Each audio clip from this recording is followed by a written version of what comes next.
In part 3 of our 3-part mini video series regarding users, I will demonstrate how to remove an employee within the Equips web app.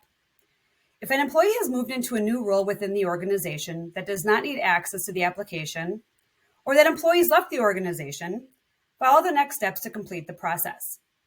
In the application, click on Admin and Users. In the list, locate the employee's name. Click on the 3 dots to the right of their name, and in the menu, select Deactivate.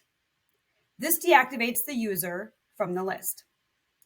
What if you accidentally deactivated someone and you need to have them reactivated? Click on the filter button in the upper right-hand corner and choose View Inactive at the bottom of that list. This will bring up a list of all of those individuals that have been deactivated. Locate the name of the employee in the list and click on their name. And in the upper right-hand corner under Options, choose Reactivate. We go back to Admin and Users. That individual is now back in that list.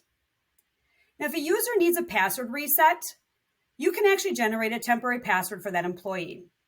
Locate the employee's name, click on the 3 dots to the right of their name, and in the menu, choose Generate Temporary Password. A temporary password will be emailed to that staff member. If you have any questions regarding these steps or others within the Equips web application, please reach out to your account advisor for assistance. Thank you and have a great day.